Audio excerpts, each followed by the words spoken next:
The only remnant of the murdered Congolese independence leader, Patrice Lumumba, a gold tooth, was returned to his family during a ceremony in Brussels on June 20, 2022. His assassination is a reminder of Belgium's brutal colonial history. The tooth was placed in a casket and flown to what is today the Democratic Republic of Congo, which celebrates Lumumba, who was murdered by separatists and Belgian mercenaries in 1961, as an anti-colonial hero. Shot dead by a firing squad, his body was then buried in a shallow grave, dug up, transported 200 kilometers, interred again, exhumed, hacked to pieces, and finally dissolved in acid. Gerard Sout, the commissioner of the Belgian police, claimed subsequently that he had taken the tooth and had overseen and participated in the destruction of the remains. He mentioned 2 of the corpse's fingers and a second tooth, but they have not been discovered. Sout's impulse to take the corpse pieces home as morbid souvenirs matched the actions of European colonial officials over the years who took remains as mementos. But it also functioned as the last act of degrading an adversary of Belgium. The teeth and fingers Sout grabbed were a form of hunting trophy, as he put it in a video he was in from 1999. The language suggests that for the Belgian policeman, Lumumba, who was revered across the continent as a leading voice of African liberation, was less than human. At 34 years old, Lumumba had attained the position of prime minister. He led the newly independent country's cabinet after being elected during the final days of colonial control. Belgian King Baudouin hailed the colonial government in June 1960 at the transfer of authority and referred to his ancestor Leopold II as the civilizer of the nation. When he ruled what was then known as the Congo Free State as his private property, there was no mention of the millions who perished or endured brutality during his tenure. Belgian efforts to deal with the fallout from its exploitation of Congo's rubber, ivory, and timber have just started. As many as 10 million people died from starvation and disease during the first 23 years of Belgium's rule from 1885, when King Leopold II ruled the Congo Free State as a personal fiefdom. Others were murdered, or deliberately maimed to encourage others to work harder to fulfill impossible quotas of lucrative resources. It is worth mentioning that in Belgium, the international protests against racism that followed the death of George Floyd in the U.S. gave new momentum to activists fighting to have monuments to King Leopold II removed. Lumumba was not so reticent. He stunned the Belgians. Never before had a black African dared to speak the way he did in front of Europeans.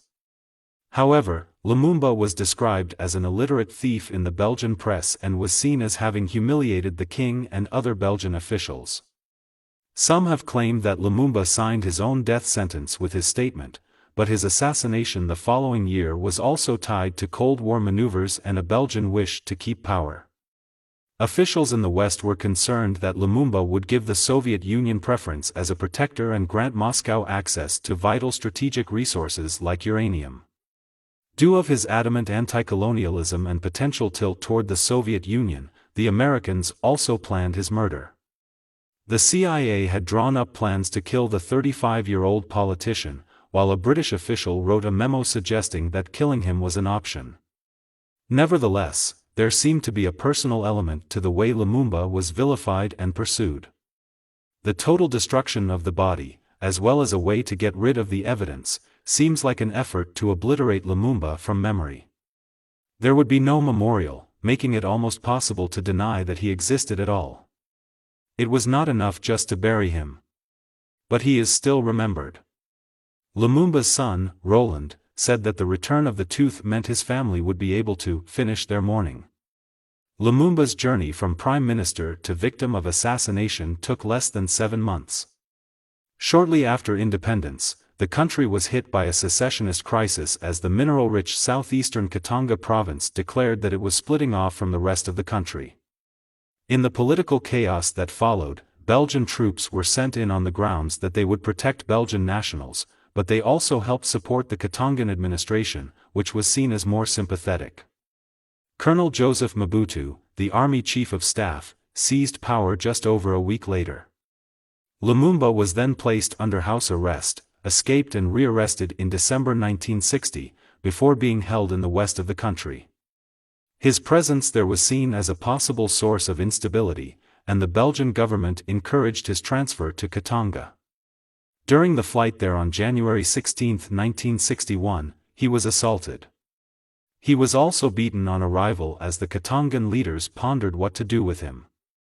Eventually, it was decided that he would face a firing squad, and on January 17, he was shot, along with 2 allies. This is when Police Commissioner Sote stepped in. Realizing that the bodies could be discovered, a decision was taken to make them disappear once and for all. Armed with saws, sulfuric acid, face masks, and whiskey, Sote then led a team to move, destroy, and dispose of the remains. It was a process that he was later to describe as traveling to the depths of hell. But it was not until nearly 40 years later, in 1999, that he publicly acknowledged that he was involved and that he still had a tooth in his possession. He said he had gotten rid of the other body parts he had taken. It is not known what Sote did with the tooth when it was in his possession. A photograph shows it in a padded box, but whether it was on display is not clear. But it did remain in his family. It resurfaced in 2016 when Sote's daughter, Godelieve, gave an interview to Belgian magazine Humo, published just before the 55th anniversary of Lumumba's killing. She said her father had kept a private archive and, though after his death in 2000, a lot was thrown away, she was able to save interesting things.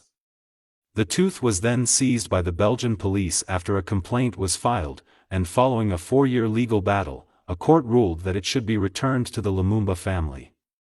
With the return of the teeth, the former prime minister will have a final resting place in a special mausoleum in the capital, Kinshasa.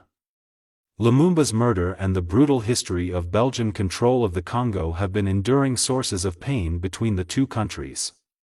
By returning the teeth, Belgium is hoping to draw a line under one of the most brutal and shameful episodes in the country's bloody exploitation of Central Africa. After 40 years, Belgian Prime Minister Alexander De Croo acknowledged that Belgium bears a moral responsibility over the murder of a man for his political convictions, his words, and his ideals. Belgium's King Philippe also expressed his deepest regrets for his country's abuses in its former African colony. Belgium has also made other attempts at honoring the leader's legacy, including naming a square in Brussels after Lumumba. The handover of the teeth will be another element in the process of reconciliation between Belgium and DR Congo over the colonial era and Lumumba's death. The burial of the tooth planned to coincide with the 62nd anniversary of Lumumba's famous Independence Day speech will offer an opportunity to revisit that past. Lumumba remains, for many in the Democratic Republic of the Congo, a symbol of what the country could have become after it gained independence. Instead, it became mired in decades of dictatorship and conflict that drained its vast mineral riches. Thanks for watching. If you like this type of content, make sure you like the page and turn on the notification bell for more stories.